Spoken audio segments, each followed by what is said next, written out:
And we're Look at a starting roof. off with 2 boomer civilizations immediately. On a map we haven't seen yet today, Gorge. Haven't seen this one in the rotation today just yet. I'm excited to see this go down. Looking at Wham. No surprise, KT's been banned by both players. We got House Lancaster slipping in for Wham. As well as Japanese, Ottomans. He's going for his last pick of Rus. That's kind of interesting. I haven't seen too many of that. Numudan going with his premier choice of China to start things off here on Gorge. He banned Rus, so Numudan couldn't go for it anymore. And Numudan didn't ban Rus, so that's why That's true. last pick. Yeah. That makes sense. There we go. Tactical picking there. Tactical picking. Well, and you know, that's something we just haven't talked a whole lot about. As at this level play, like we talk a lot about the gameplay and the strategy and like what civs and stuff. There's a whole other tier to this, and I didn't realize this until I think it was actually King of the Rockies last year, talking with some of the players about how they strategize the draft. And that's a whole other element of the game that really only applies to the tournament setting. You don't really see that on the ladder. You don't see that in a lot of other places. It's only in these tournaments that the drafting itself becomes a skill, and a very important skill at that, as we saw in earlier series, that getting the right matchups when you need them can make such a big difference here. And it's true.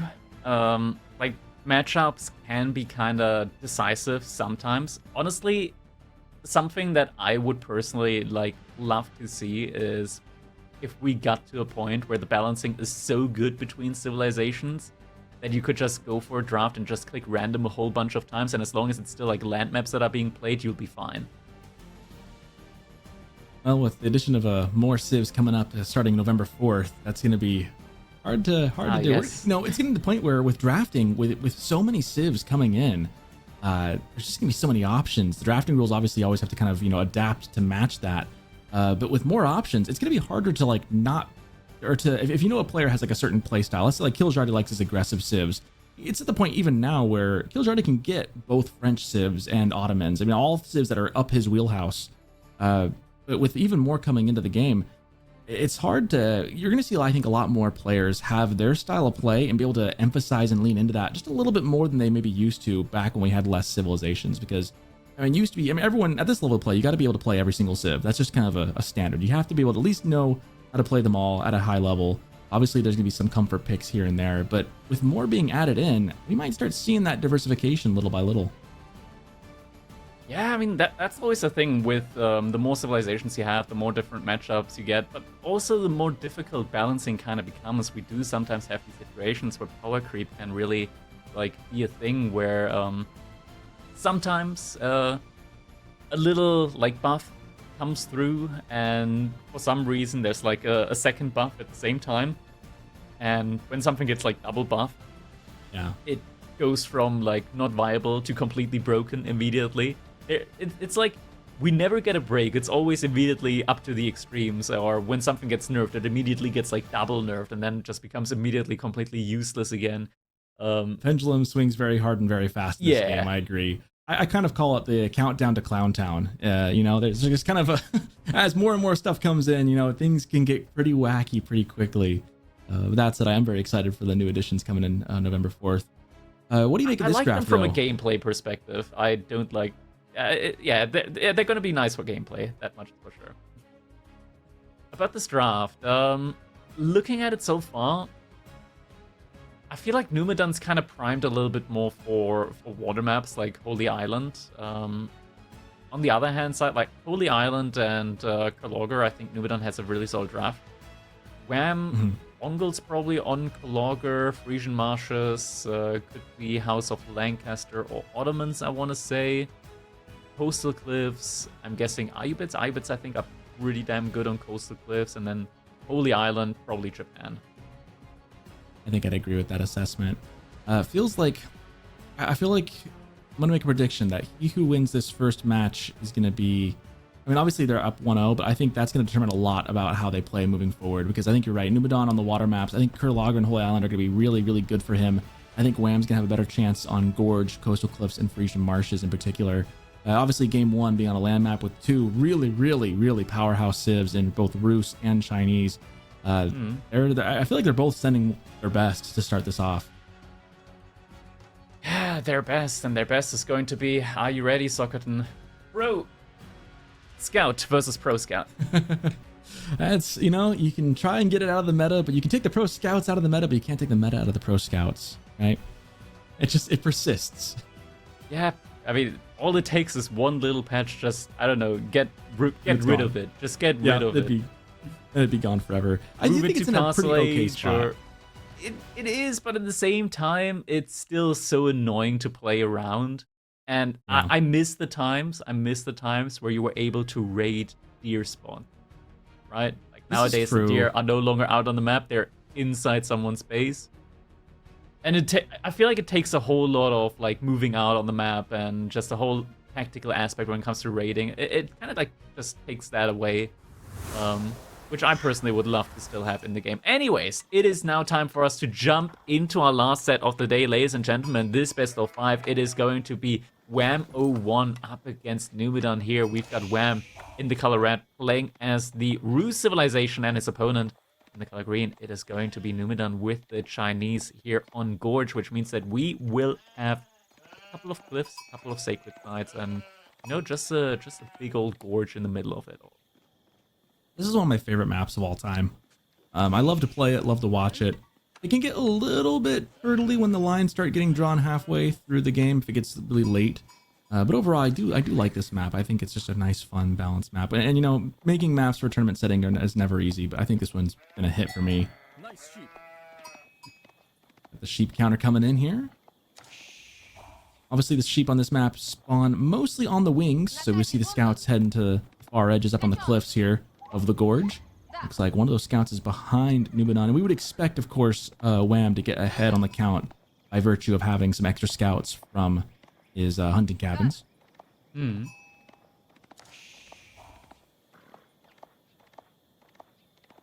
Moment, yeah, Ram. He's already gotten a lot of these sheep in, which is unfortunate for Numudan because with the Chinese, you do have a lot more line of sight on your scouts, so you really shouldn't be too far behind. But the additional scouts that you get as the ruse kind of, you know, can make a pretty big difference there as well. You know, I don't think we talk about the Tang Dynasty scouts having more vision enough. That's one of those things that people just don't think about, mostly because it's, pardon the pun, out of sight, out of mind.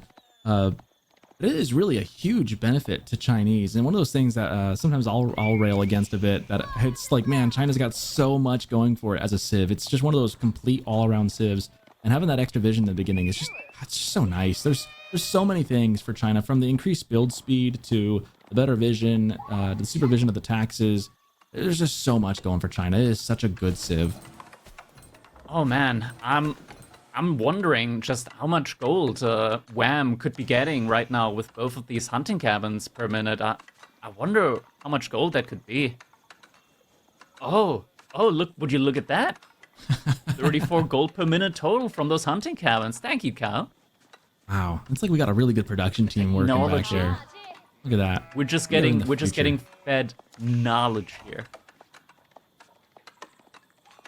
We're in the technological, we're in the information age of empires now. Amazing. There's Cow. We do love Cow and all the production crew helping us out, including Vodka being our observer. You talked earlier about like about Gorge being like your favorite map. What was that other map that we had in Age of Empires 4 that I haven't seen in like quite a while? The Pit. Honestly, I swear, like Gorge is just the Pit 2.0.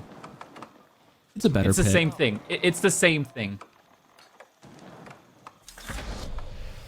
The pit would be fine if you could get into the pit from the sides a little bit, you know? They just added a ramp on either side. The pit would be a bit better. They could make the cliffs a little bit smaller, but inherently it's the same map. It's like, oh, you know, that one meme with like one person says one thing, the other person says the same thing, but only one person gets called HR on. That's the Pit and Gorge. That's the Pit and Gorge. I mean, in defense of Gorge, there's no giant stealth forest with 8k gold sitting right in the middle of it. Oh, man. And that's coming from a guy who, unironically, kind of enjoys playing on the Pit every now and then. Gorge is like, oh, I'm an open land map. Oh, you're so sweet. Gorge be like, oh yeah, me too. Hello, human resources? Excuse me, can we get some help over here? Yeah. There's also Golden Pit. Yeah, can't forget the Golden Pit. The Golden Pit That's is the like redheaded cousin of the pit. Yeah, Golden Pit just not having like markets at all. That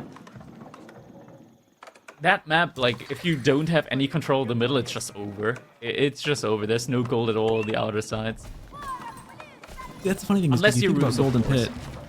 You think about Golden Pit and you think, oh, no markets. I like that. 'Cause back when the trade meta was just absurd, right? It was like, oh yeah, I love this. No trade meta. And then you just get like a white tower right in the middle, and you're like, oh, well, I guess I don't have gold either. Then. Yeah, no gold. Gotta be getting my gold another way. Maybe English 80 farmers, roost, and hunting cabins, or, you know, just tax abuse. Tax abuse. Not even tax fraud, just tax abuse in the way of China. Speaking of China, we've got quite a couple of scouts for Roos and a couple of scouts for Numudan as well. And he's finally adding in a horseman and 2 archers to the mix as well, as we are now 6 minutes in. Should be getting excited. Looks like both happening. Yeah. Just getting the classic old Pro Scout v Pro Scout action going on here. Would you say you've got Pro Scout fatigue? Pro Scouts when they're like dropping off gear. Just today I had like infuriating experience with like the deer just getting stuck and the scouts not dropping them off. So annoying when that happens. Luckily Numudan hasn't had that happen to him yet.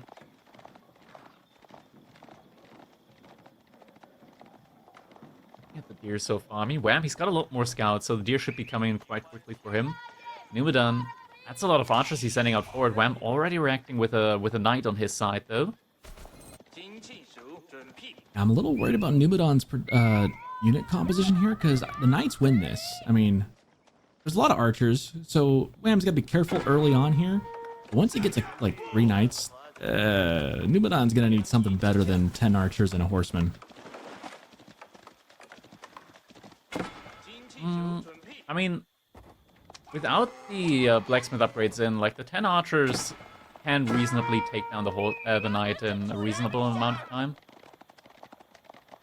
Should be fine overall, I want to say.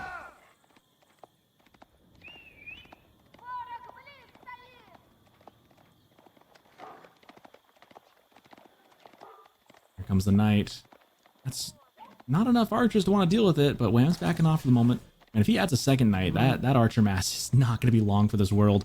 No spears in the queue for Numudan. He's got to know what's coming, right? Like, he's got to know that he does not want to send those up against a knight.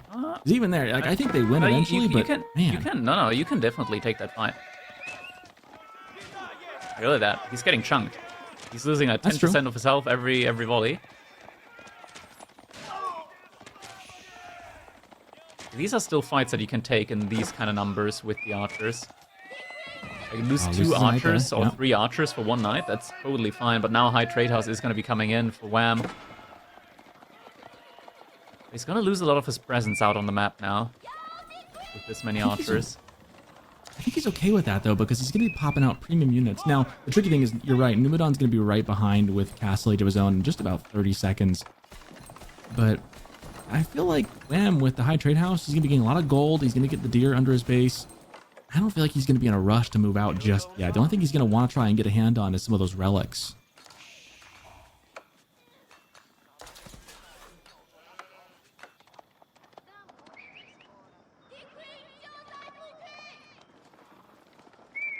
Right, now just about to be able to hit the field. Age up for Numudan should be coming in now. There we go, Imperial Palace is going to be the choice here for Numudan. But we talked about this plenty of times now, that the issue with China up against Rus, when it comes to just massing knights against knights, is that China tends to run out of food a good bit earlier. Look at that, Numudan trying to take away some of the deer from Wham, and Wham vice versa also trying to do the same thing here. Age up has come in though. Numudan doesn't have enough units out here now in order to deal with these knights anymore. The remaining archers are going to be sent back actually here to deal with these knights. Just 1 archer. It's going to take a while to take down the scout. Wham's going to have a bit of a window here. He's going to get a couple more knighs. He's going to have about 5 on the map here in just a second. And Castle H upgrade coming in right about now.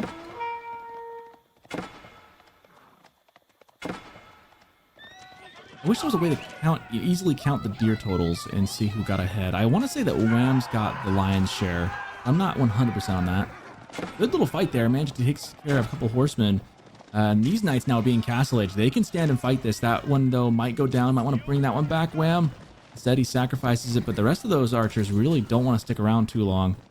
He does now have a nice answer, though, to the first couple of cavalry archers that are going to be coming out. Is now also producing his own knights. The question is always how quickly can Wham mass these cavalry archers. It's kind of insane when we look at just the bounty count here so far, as Wham has already collected 500 gold worth of bounty so far in this game. Gold that he didn't need to gather at all from the gold vein in space. Doesn't even have a mining camp there yet, and that's just what we typically see from the Rus. Just so much passive gold income. People complain about China. Yeah, there's a reason why Rus, up until recently, was always banned, it felt like, in tournament play. Obviously, KT now taking that infamous spot. There we go, fight's getting taken. Have Archer getting sniped out there. Actually, I'm not sure that Wham got the charge off. Looks like they still have their lances. That usually only happens when they didn't charge. Should have gotten the charge off. First religious unit now also coming in for Wham, so we'll be starting to pick off some of the relics here. Still, last couple of deer haven't been brought back yet. Wham wants to intercept that, but it's going to be difficult. These archers, they're doing a lot of damage. They already have +2 pierce damage in. Wham doesn't even have pierce defense right now, pierce armor. So these archers right now are going to do 9 versus just 4 armor. So 5 damage, that makes it through. That's not bad when you've got enough archers. When you got 10 of those, 10 times 50 damage a pop on a volley, that's not bad. That'll take just a couple shots to get a knight down. And when you've got a front line of lancers like you have, Wham needs to be really careful here. Now look at the even the horse archers getting pretty well banged up there on just the short pass by. Man, I wonder, just right about at this point in the game, just how much passive gold is Wham getting from these hunting cabins? Gee, I wonder if there's a way we could see that with this really cool UI that Cow has made. There it is. Wait, it doesn't count the high trade house, unfortunately. Oh, that's unfortunate. Can we check out the high trade house? It's 125 gold per minute, so it's 1.5 relics. We're so close to greatness on that. So close. That's okay. There's always room to improve. We are, of course, very grateful for this amazing infographic we get to see. Archer's caught out. That's a pretty good grab. Still no ranged armor in yet. So this is, in theory, the best moment to still have a lot of archers for Numudan. Kind of falling behind in the archer count. He's still heavily investing into the knights, but losing out in the archer department. I'm doing just enough damage, I think. Yoinking the relic. You think an archer could kill a religious unit? You're funny. Especially a mounted one at that. Good luck. Idle time being inflicted here as the lancer comes in and leaves. First couple of villagers are going to have to move off the deer now as well.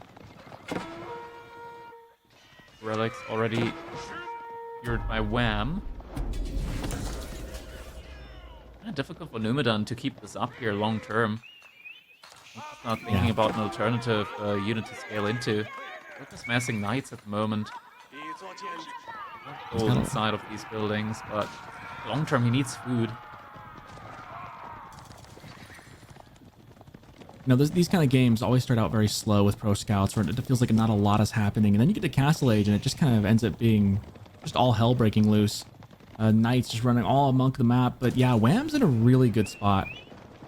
Those horse archers are becoming a massive problem, and that's really not something Numudan wants to even send his archers against. He's only got 13. It's not enough. His army's kind of caught spread out a little bit here. Right, so Knights trying to charge around from the other hand side. Is he going to be able to really get any pickoffs there? Not quite. Yeah, horse archer is just the mobility here from Wham's army composition. He's just able to run away. Now sitting at 1,000 bounty already. That's pretty ludicrous. Now, Numudan does have 4 Imperial officials. You'd think that some of those tax he's got, we saw quite a bit of tax revenue stuck away in some of those production buildings. We see the tickets here from the Golden Gate being used. So Wham, making the most out of the landmark. That's something low-level, like mid-ladder players might forget from time to time. They got to make the most out of that landmark, making the trades. Zico's looking really solid, though, overall. Actually, look at the food numbers for Numudan. He is starving right now. Yeah, that's the issue, right? Like, once those deer run out, the berries aren't really going to be able to sustain full night production anymore. And Wham, he still has a lot of deer inside of his base. Oh, man. Starvation ensues for Numudan as the Chinese. He's got a good mass right now, but he could not replace it if it all went to hell. And it just might. Get some walls up. Able to get them up. The boar is going to sustain him at least for a while longer. Tries to get the relic here.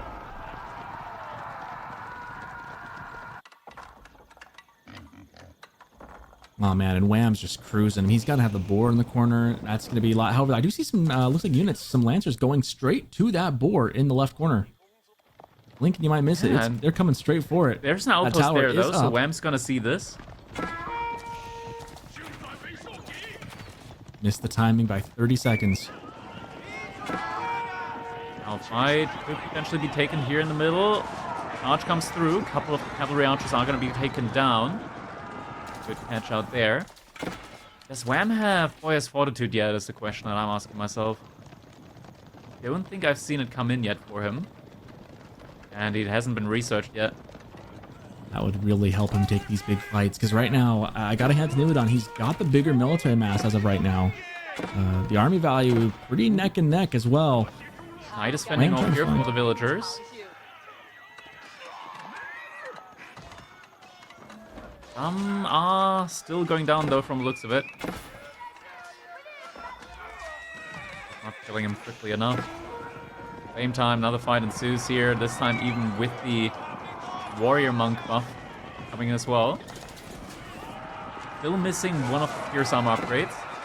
So Knights are still taking a good amount of damage here from the archers from Numudan. Just have to be so careful on the retreat here. These cavalry archers are just doing so much damage. Oh, and like more little groups of run-bys here from Wham. This is the difference right here, is Wham able to distract the main army and then just kind of get in here and sneak in some more damage. The army's getting trapped, kinda. Numudan's actually getting a pretty damn good trade in here on both sides from the looks of it. Actually, never mind, he's losing all of his knights here. Knights go down and Wham now in the driver's seat. The numbers look skewed. But those archers dropping in droves. Here comes the reinforcements. Now this might be a bit much. Wham might need to back off, and he does. Down to, so 2 IOs have gone down. Wham has taken down 2 of the 4. Meanwhile, also 10 villagers killed as well, only to 1. So a little bit of damage inflicted by Wham. It does look like the food income is dropping once again for Numudan. He is starving once more. He was onto those berries and moving on to some boar, it looked like. But he is going to run out of all periphery resources, and then it's going to be time for a farm transition. And we see that Wham already kind of on that, but Numudan's going to be caught behind the 8 ball, not having any source of food once everything else dries up. But at the moment also still in Tang Dynasty, hasn't reached Song Dynasty yet, in order to be able to make a granary switch up here. Would also help him long term with villager creation. It's sort of like adding in a second TC almost, because you're getting an additional villager every minute. Great pull by Wham there. Good vision. Cavalry archer mass is rebuilding up behind this. Numudan now getting a lot of resource in with the berries there. And investing everything into even more knights yet again. But this time Boyer's Fortitude is in, so the army from Ram, it just has so much more value. He's also getting that final ranged upgrade as well that we've been waiting for some time. So these archers now are just pickling the knights instead of doing the 4 damage they were. Now, Numudan had a lot of wood at one moment there. He was pushing close to 1,000. He spent a little bit. I wonder if he's thinking about maybe trying to get a farm transition going. The problem is he's going to need the food now. Like, the transition needs to be happening right now, and I'm worried that he doesn't make something happen soon. Those berries are just about completely consumed. gonna get picked off as he was trying to capture up one of the sacred sites. The archers, they're running a little bit too far forward. Are now gonna start focusing down the cavalry archers. They don't have enough firepower to one-shot them though. And the knight count from Numudan, it's kind of going down a little bit too rapidly here. He's trying his best, but suddenly Wham has more knights remaining here compared to what Numudan has. It's all the boy has hoarded to 25 bonus health on every single cavalry unit is just too much here for him in order to be able to win this fight. The Saint's Blessing as well from the Warrior Monks, really adding a buff to the military as well, really helping carry that with Warrior's Fortitude. What they're about to do. More knights coming in, but it's just not enough. Wham's also streaming in more knights. These cavalry archers just doing so much damage. They have way more DPS than these archers up against these armored units. Just courtesy of having much higher base damage. Numudan is forced all the way back, but he doesn't have the means to keep reproducing this army. He has still in literally Tank no Dynasty. food. Yeah. It says 1,200 a minute, but producing. the moment it comes in, it's just produced. He's just doing everything he can. Pad. And Wham, he smells the weakness. He's just going for it. Meanwhile, he's like Wham is still just chilling on deer inside of his base from the hunting cabin, from the great high trade house. Yeah. High Trade House just providing the extra deer, the extra food, on top of providing all the passive gold that it does. Wham is just cruising, and he's gotten onto that boar as well. He's really done a good job of diversifying his portfolio, if you would. He's doing great. The stonks are up for Wham, as those horse archers are just wreaking havoc in the base. 15 villagers killed so far now. Can Numudan find a way back into this? I wonder. This is the Farms difference. have been added in behind all of this as well. That's the difference right there. Is Wham, it wasn't a massive transition. It wasn't like a light switch being flipped on. It was more like a sunrise coming up, you know? Just a general gradual rise in farms, adding them in little by little by little, making it a real transition and not just a change, not just a swap, which just makes that continuous production so much easier.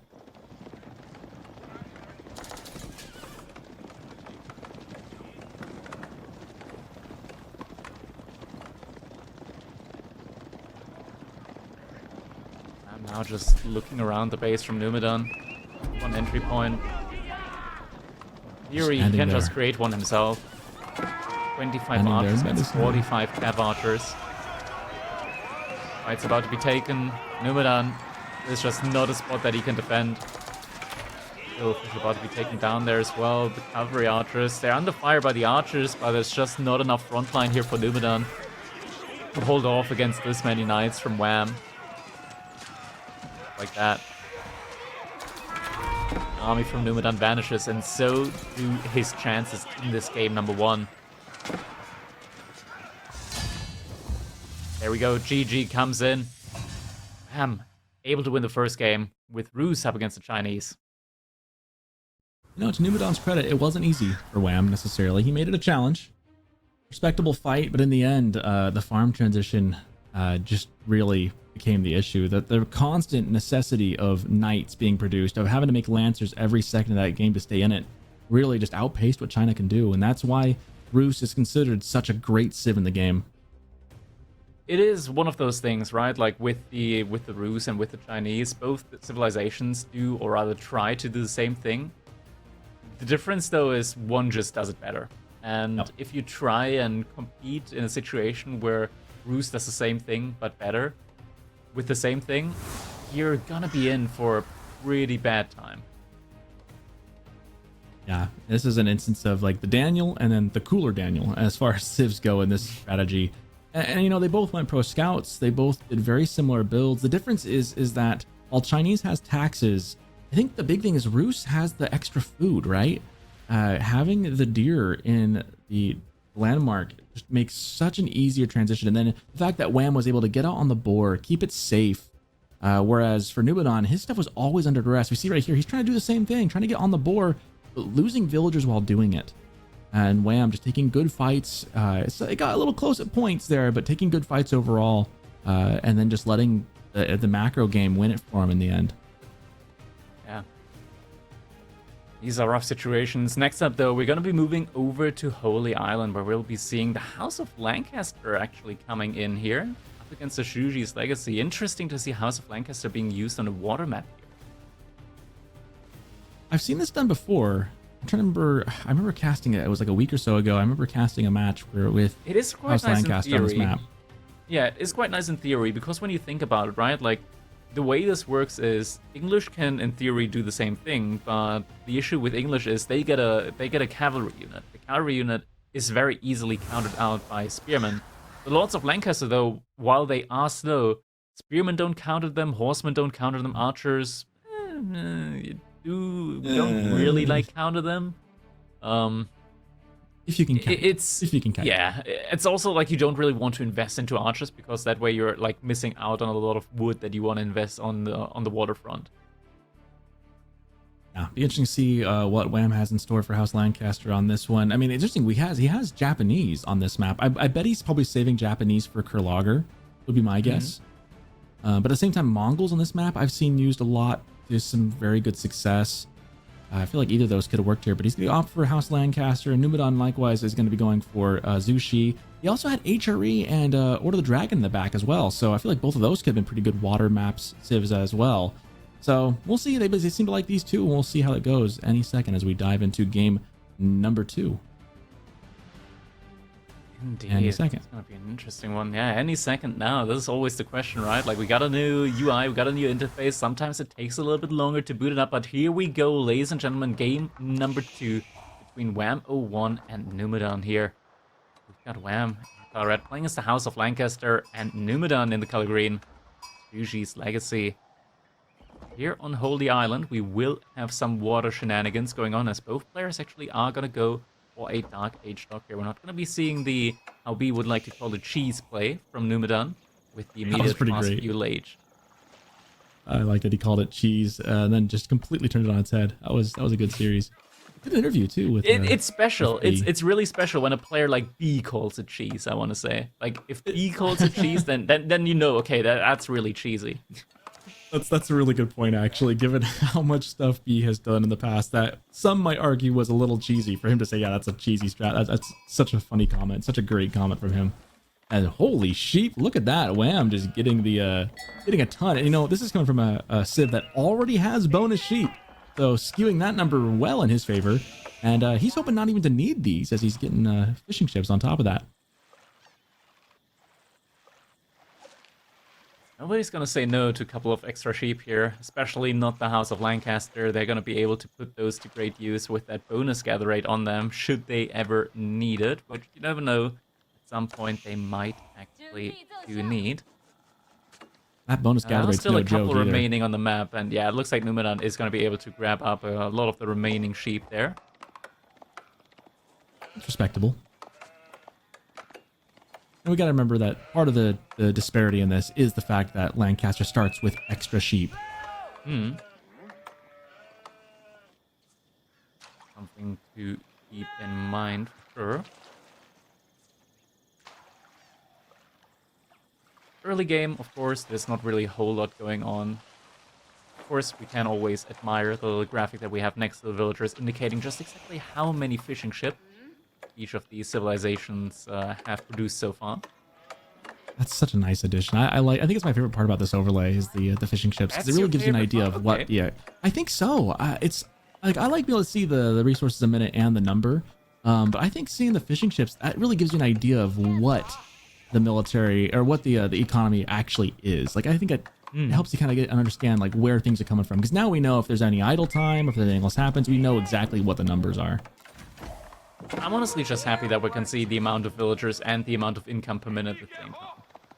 That's true. It is pretty nice. Maybe I just really enjoyed chat always demanding to see and plot between the two. You know.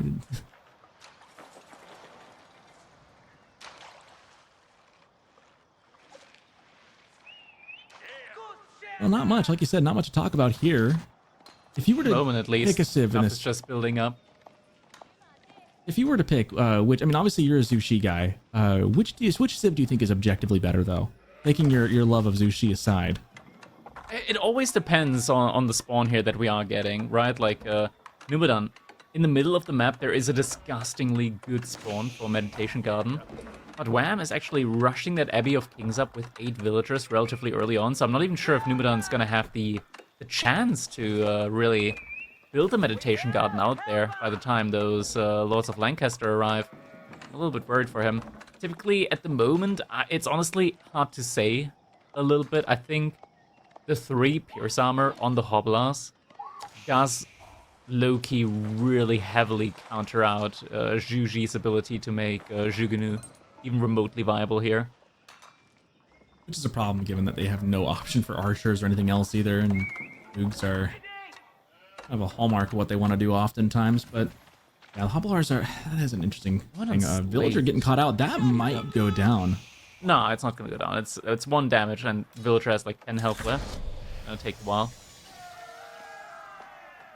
I don't know, I can see 11 hits coming before it gets into the TC. Okay. Meditation Garden now going up though, and it is going to be in that insane, insane spot. Oh my goodness, that's gonna get. Is that gonna get both berry packs? You think? No, it's not gonna get both berry packs. It might get like 1 or 2 bushes from the other berry pack. So we're gonna be looking at the large berry pack here. That's gonna be 48 food. We're gonna be looking at a gold vein. We're gonna be looking at 2 additional berry patches. That's gonna be an additional 12 food per minute. So like 60 food per minute, 75 stone per minute, 25 gold per minute. And give or take 6-7 wood per minute. And a partridge in a pear tree. Oh my goodness, this is so much there. That is one of the best meditation gardens I've ever seen. This is like 160-ish resource per minute. We're looking at a 4 villager worth meditation garden here. That's huge. Numudan's gonna be under immediate fire now, though, as our first Lord of Lancaster is already making its way across the map. I think Numudan in this situation, like, early palace guards are quite nice. Yeah, it's kind of one of your few answers you have to these things. You know what you can do? Just make 10 units and you can immediately, like, completely nullify the meditation garden, right? Right? Or just dive the outpost and just burn it. Right? Like, any weak unit, you just send it back to the Abbey of Kings and it's gonna get healed back up. Yeah. That is the nice thing with that landmark. I love landmark that can heal your units. Abbey of Kings is really good in that regard. I think I still hold that healing is one of the most underused aspects of this game for how good it is. There's a lot of cities that have ways of getting access to healing. I don't think even, I mean, we make use of it. It is really well known that it's a good thing to do. I think people still underuse things like the Abbey of Kings. Ooh, villager. Oh, wait, that villager actually got killed while inside the outpost, and Numudan does evacuate the villagers here. Has a couple of palace guards out. Another villager does go down. Now Numudan has been forced off of gold completely. Hasn't really been able to make any great strides on water as well behind this, and now he's in quite an awkward spot here in the game. This meditation garden is now also going to get debuffed by 60%. Suddenly, 160 resource per minute. Rapidly just go down to like 60, 70 resource per minute here for him. Yeah, this is looking pretty rough for Numudan. The water now is going to be lost here in a couple minutes. Wham now, he can just make whatever he wants on water. He's got access to gold. Denying the gold, Numudan's now completely relying on the meditation garden. It's, you're going to have a hard time keeping up with the navy that Wham's going to start building. 20 a minute, that's just not going to be enough to pay the bills.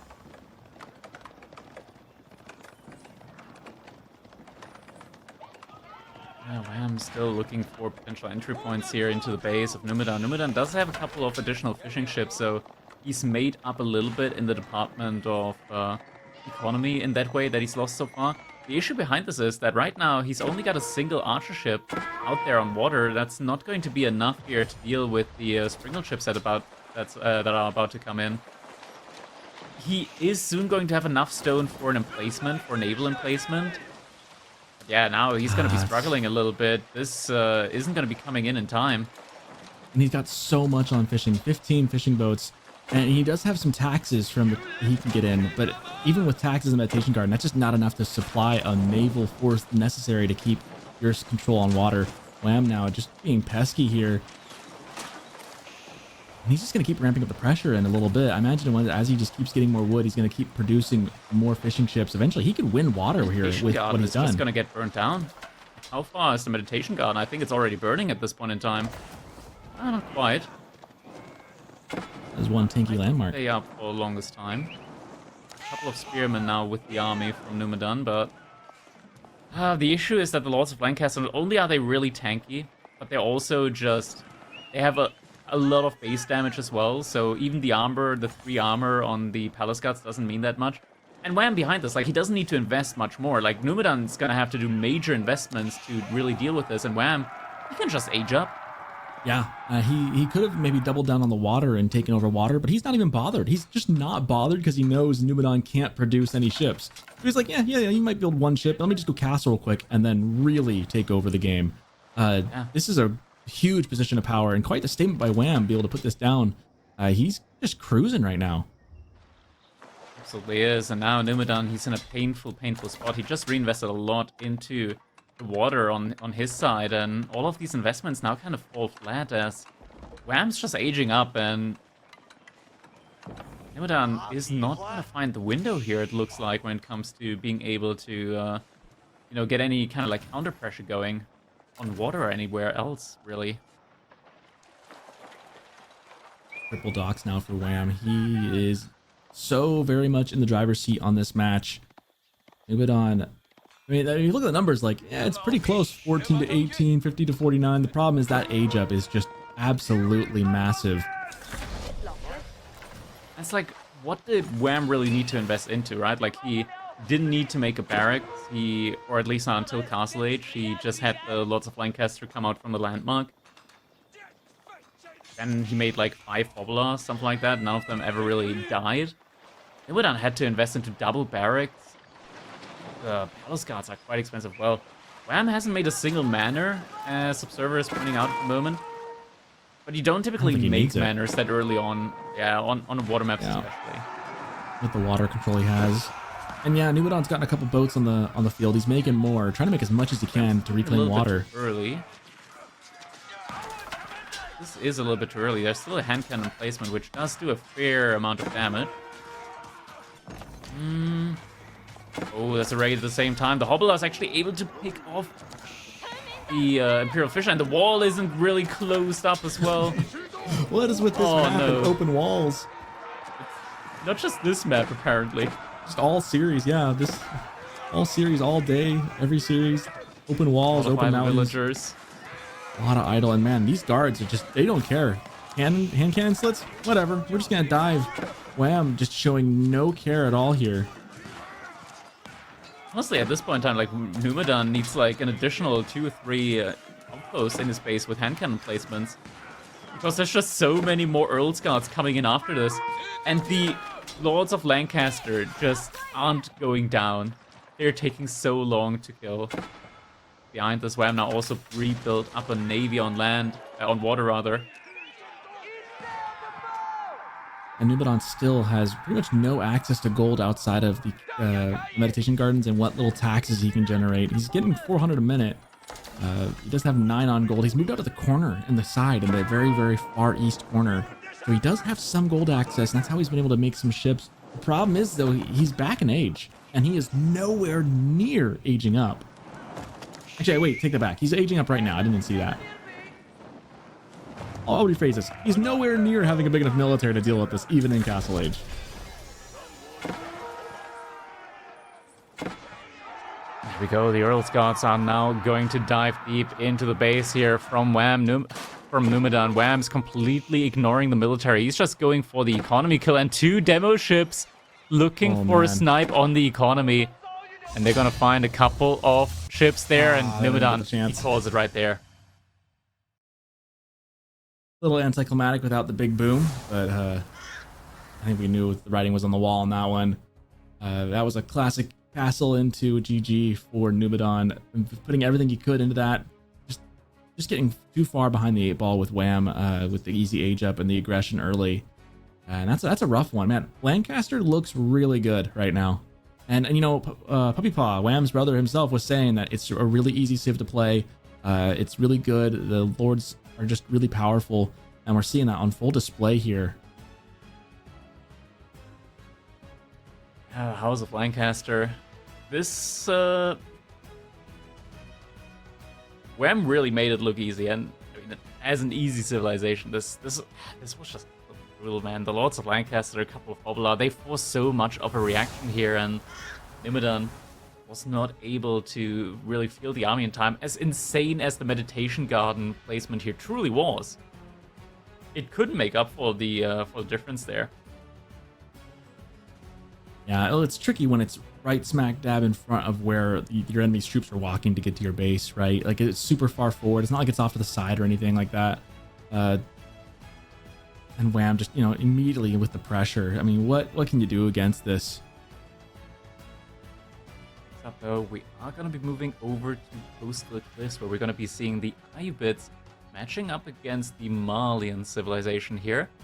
It's also like quite an interesting one, because I feel like we've seen it time and time again with the Iubids, right? Like, they're one of those civilizations with a very unique unit, granted the Manjanique, where many civilizations struggle when it comes to like really diving or pressuring the base of an opponent. The Manjanique kind of like does it all. It's an anti-unit, anti-building, anti-everything sort of siege unit that you can invest into as the Iubids, like on the field as well, far forward. It's so good.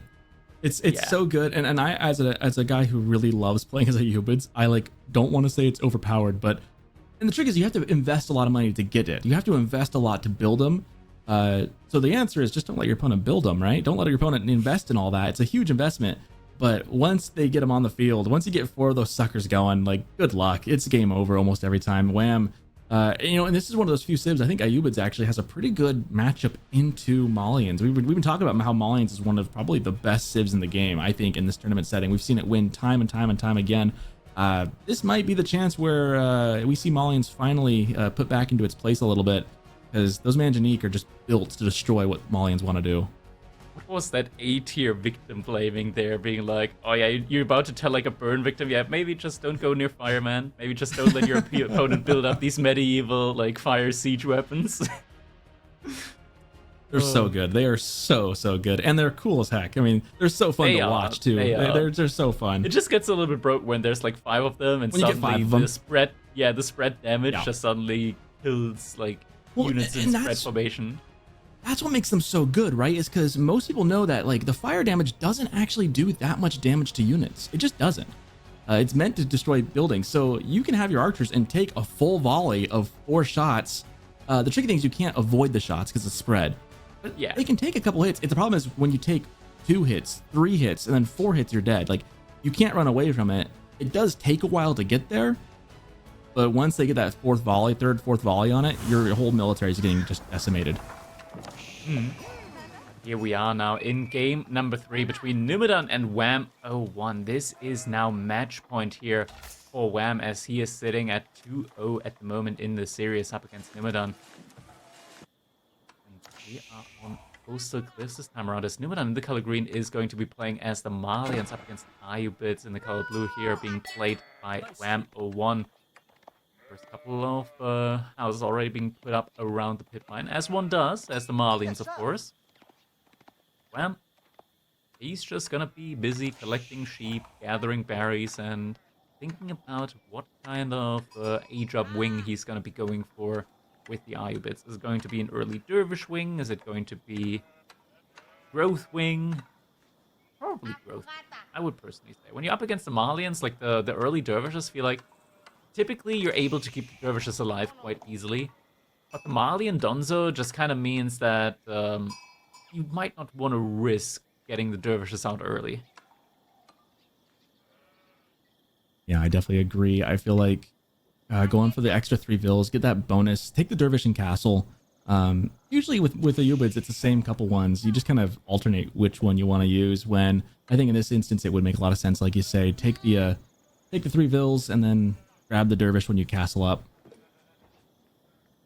Wisdom now being built by Wham, so is soon going to be able to click that age up. Now being returned to work after finishing up those houses on the pit mine. we'll soon be able to see exactly which wing Wham is gonna decide to go for here. As the He's got his vills spread out, so he definitely could be going for the economic. Yep, growth wing. So usually you see the vills spread out methodically on the berries like that. They want to spread out so they don't eat up the whole bush. That way it gets the bonus food once you hit the age up for the growth wing, adding I think 50 food a bush. Or is it 100? It's 50 or 100 on each bush.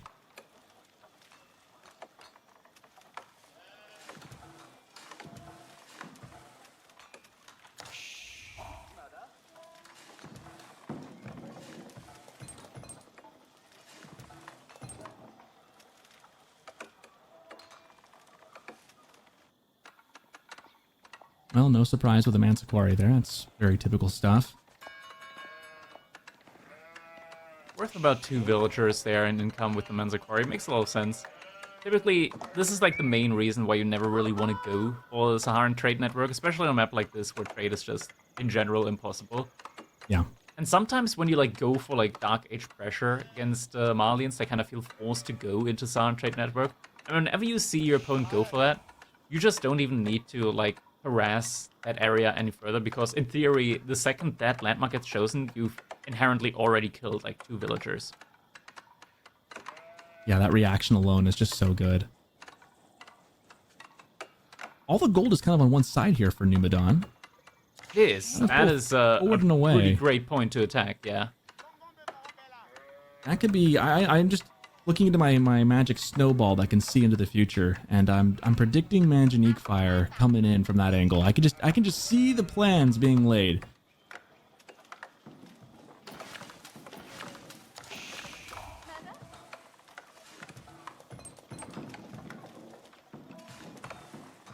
Now just about complete. Typically the game plan for IU bits when you're up in this matchup against the Malians is you kind of want to like skirt the line a little bit. You want to like make some units, and we do see the stable coming in here, but you don't want to take a fight until you hit Castle Age. You just want to force your opponent, the Malian player, to make units throughout Feudal Age. That way they can't easily like go for the cattle transition, the cattle cow boom.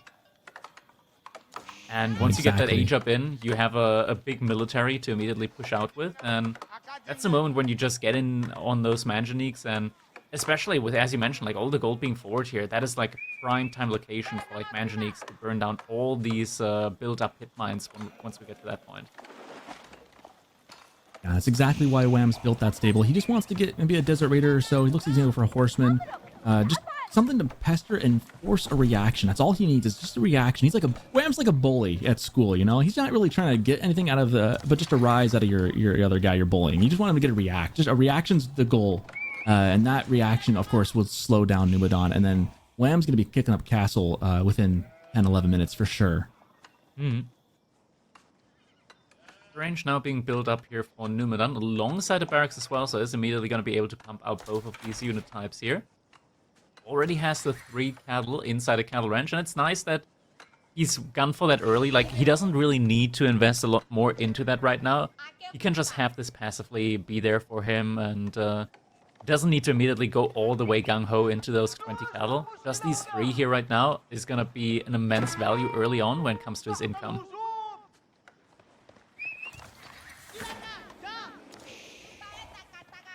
A benefit, as weird as it sounds, with like having all the golds on the same side is also, like, especially for a civilization like the Malians, which are making mostly infantry at this point in time, is you don't really need the mobility. That's true. He can just stand and fight and be a prickly porcupine. Just say, hey, come at me. And usually when you see that, you want to go around. That's going to force Wham to be a little bit creative. But again, the tricky thing is that prickly porcupine is going to have a hard time catching up to a bunch of mangonels right in front of their base. Or sorry, Manganique. So, and that really is like the win condition here, is Wham's going to try and get some raids in, try to be pesky, be annoying, and start targeting those pit mines. But once the siege gets on the floor, I'm really curious how Numudan's going to respond. If he can find a way to snipe it, and this is the tricky thing with the siege, right? The siege is a huge investment. If you can get that investment swept off the floor, and you can somehow get on top of those, maybe with some Sofa, maybe with some, I mean, you can even use the Invisible Boys and go for some Musafati and maybe surprise it.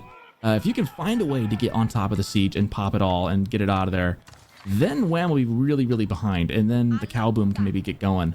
But the tricky thing is that's a player like Wham's not going to just let you have a freebie. So you have to be really careful with when that happens and have some kind of a plan, because now with the siege changes being what we are in 2025, you can't just snipe the siege with a Springald anymore. You got to get on top of it with some kind of cav or find some way to get there.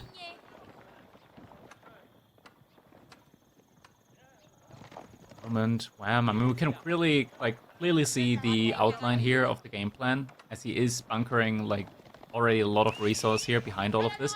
There's a lot of villagers on the wood right now. Wouldn't be too surprised if soon he was to like pull a lot of them off wood, send them over to food again, and just like that, suddenly we've got 15 villagers on food now. Guess there was a lot of villagers that were building a mill or an outpost on the forward berries there as well. Manifesting that one there. Yep, there we go. While he's still actively investing into military at the moment, the game plan for him 100% is to eventually click up to that castle age. He has gotten that reaction as well.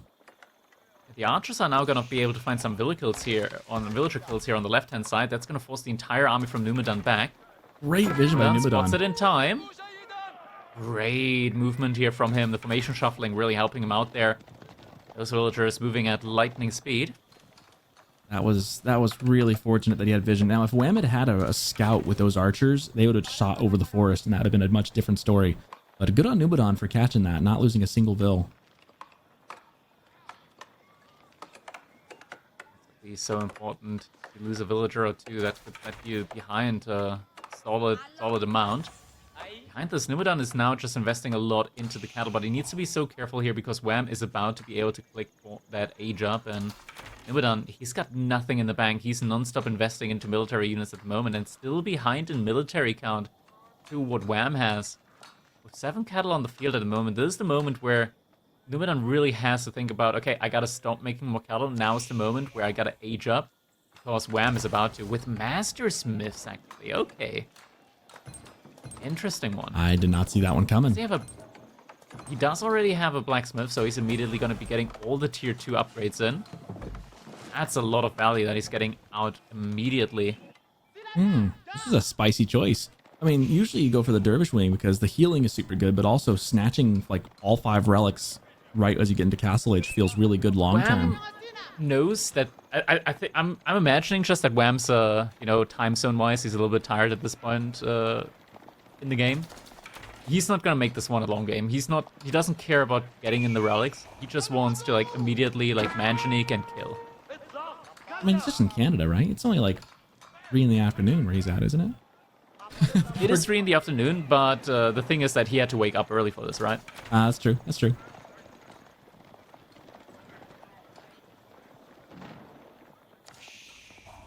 I think I just heard the first manjanique beat. No. Sounded like it for a second. I heard the noise. Maybe I was hallucinating a little bit. Oh, there it is. Okay, I did hear it. I was like, I thought I heard it. Battering ram. This, that's not what I would do, but you know what? You do you, Wham. You do you. You know, you're going for Master Smiths. You're building rams. I think manjanique are better. Maybe even OP. I'm sure he'll add some eventually.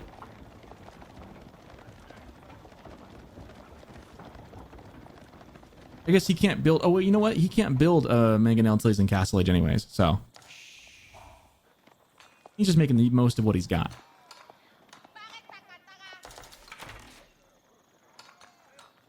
Oh, at 14 cattle at the moment for Numudan. He's halfway up to the next age, resource-wise.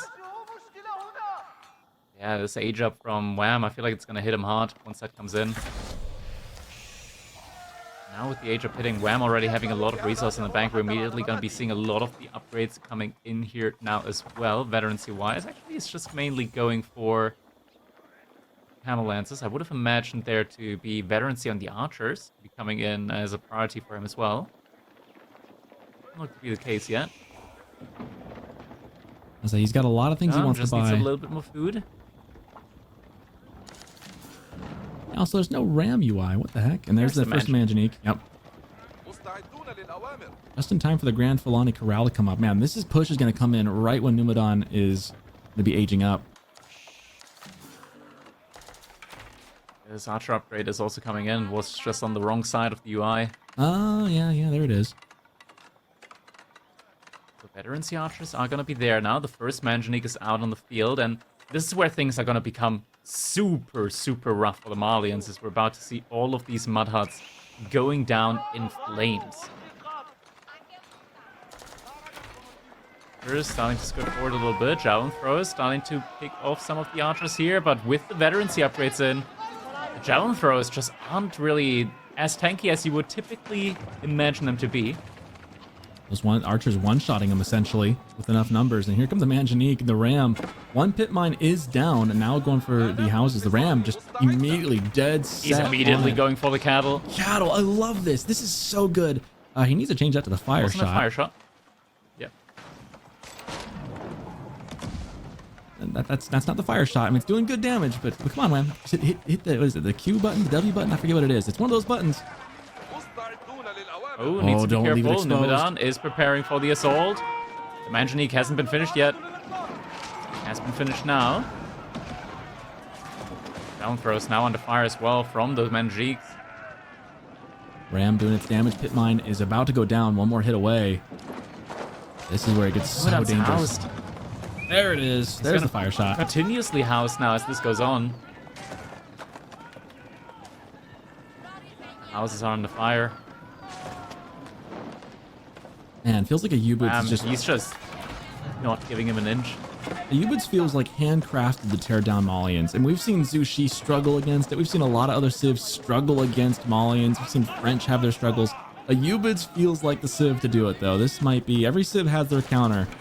At least most do. And I think Malians might have a U-Boots as their counter pick, which means Wham just drafting perfectly once again here. Really just having a great series overall. Again, Numudan has been housed once more. Manjaniques need to be careful here. But looks like there's more than enough archers out at the moment in order to stem the tide here. And Numudan just sitting out there in the midfield, taking the fire from those Manjaniques. Javelin throwers aren't able to kill the archers quite in time. They're getting a jump on the Manjaniques though. Unable to take him down. How did they not get And all the Donzos are gone. There. They were right there. And the reinforcements come through. I thought for sure those were gone. I did not think there was a world where those did not get just popped immediately. I am amazed that they survived that. That feels like such a stroke of luck for Wham. I thought they for sure had them dead to rights.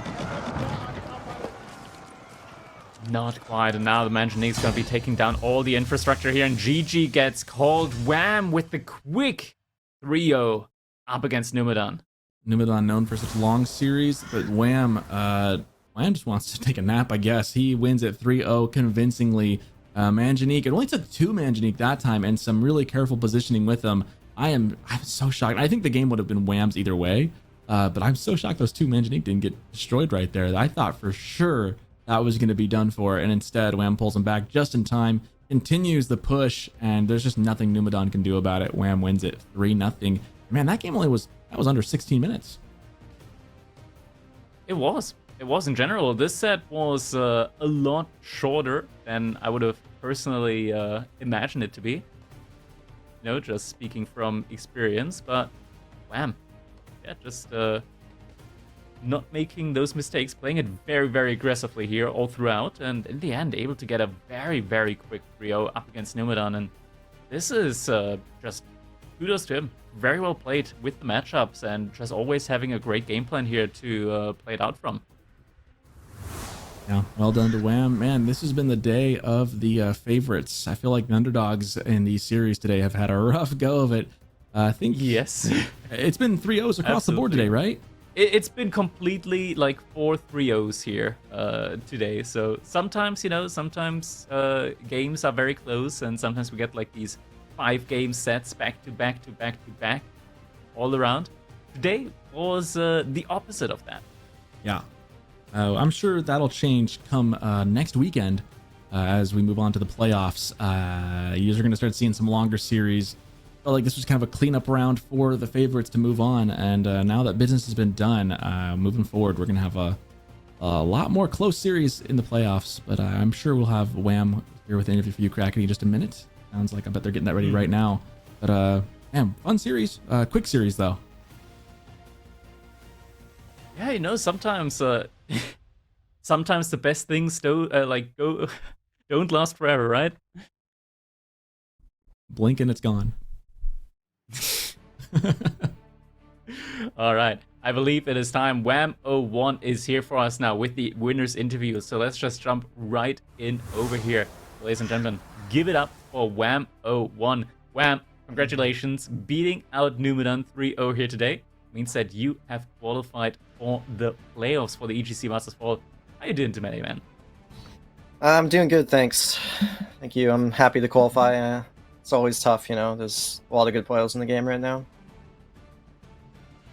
Definitely. I feel like at the moment the pro meta is, well, pro meta. I feel like the pro scene in general, there's just so many like really high high profile players at the moment that like compete at such a high level. Like we got players like Mia, for example, or CSO players that I feel like sometimes have like really mixed performance. Like on one day you feel like, oh my god, this player is so good, they're like in the top 5 for sure. Then the other day it's like more of like the normal, what you would expect from them. But it's like these up and down performances where at the moment it feels like in the current meta, anybody can really like take a game of anyone. And I think that's really where Age of Empires 4 is at its greatest at the moment as well. Yeah, I agree. I think there's a lot of really strong players. I think Numudan included. I think he could have, like, anyone in you know, it were 4 3-0s, but I think, you know, someone has a good day, someone has a bad day, that can switch up fast. And I agree with you. I think Mio, CSO, there's just a lot of people who are making unexpected runs more and more, I think. Yeah, I think so too. I want to quickly like talk to you about, because so far today I've actually had the chance of pretty much asking everybody today in the interview. So I'm gonna ask you as well.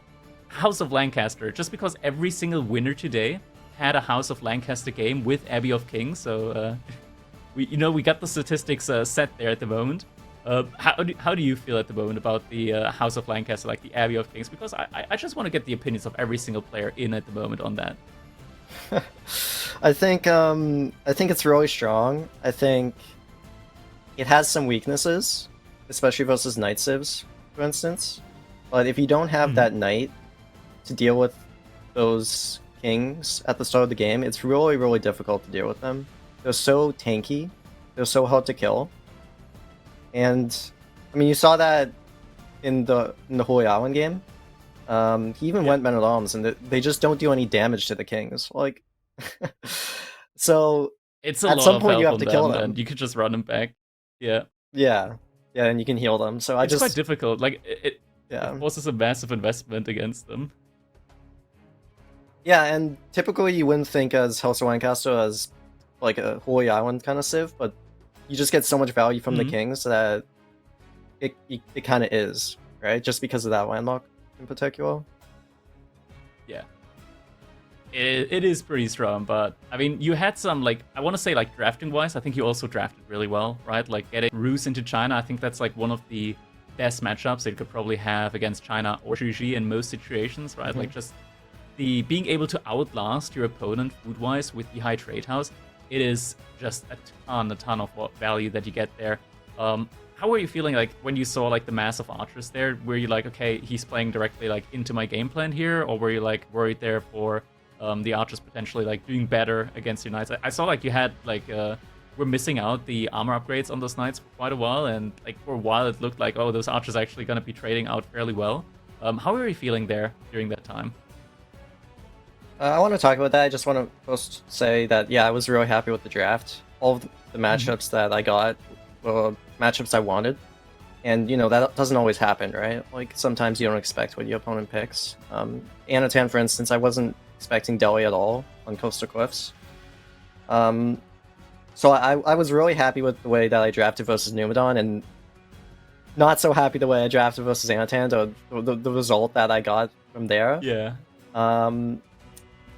But I learned from that series and kind of corrected my mistakes. But with the Ultras, I wasn't too worried about it because I kind of, as long as I get most of my Dira, I'm happy because he can't attack my base, right? And if he does, I'll upgrade the Spring Emplacement or something, and then he's trapped in Feudal Age for a little bit longer. So as soon as I got most of my Dira, I was content with going Castle Age, playing more defensive, and trying to get the relics. Definitely worked out for you there. I want to quickly get your information on one thing, because Puppy Paw mentioned, it probably is similar for you, I'm guessing, practice-wise. How are you feeling practice-wise, like overall at the moment? I know Puppy Paw, he said that he thinks that he's practicing with little, like, too few players. Do you think that you have the same issue? Maybe it's time to, like, bench Magic for a while, or how are you feeling about that? Yeah, I agree. I'm not practicing with as many people as I could be, but I think the issue is that who am I supposed to practice with, right? I think Annotant and B practice probably with each other, Vortex and Luciferon. You know, if you practice, like, there's only so many people you can practice with, especially if you're like top 8 to 10 consistently. And I agree, I'm not practicing with as many people, but I'm not like super unhappy with my practice currently. I think it's going fine as long as I feel comfortable within the matchups. And today I just felt really comfortable with all the matchups I had, and I game plan every single time. I think if that's the kind of draft I can get, then I can go really far in this tournament. But, you know, sometimes you don't get it, sometimes you do. I just hoping that I can kind of walk that way into the rest of the tournament here, so. So you feel like if you get like a draft, the same one as you would get today against Anatan, you definitely have like a lot better chances there as well. Yeah, I mean, obviously I wouldn't win, you know, but if I play well, I think I have a really good chance at doing well, right? Yeah. Yeah, I agree. All right, Wham, once again, congratulations. This means that you have now qualified for the playoffs in the EGC Masters Fall. It means that you now also have that second live with the second elimination bracket there. That's always going to be nice to have, that little bit of peace of mind that even if you do lose, you're not completely out. And yeah, with that, once again, thank you so much for playing for today, and we'll be seeing plenty more of you because EGC Masters Fall, this is truly where it only has just begun. So once again, congratulations, Wham, and we'll be seeing plenty more of you in the EGC Masters Fall playoffs. Yep, thank you so much. And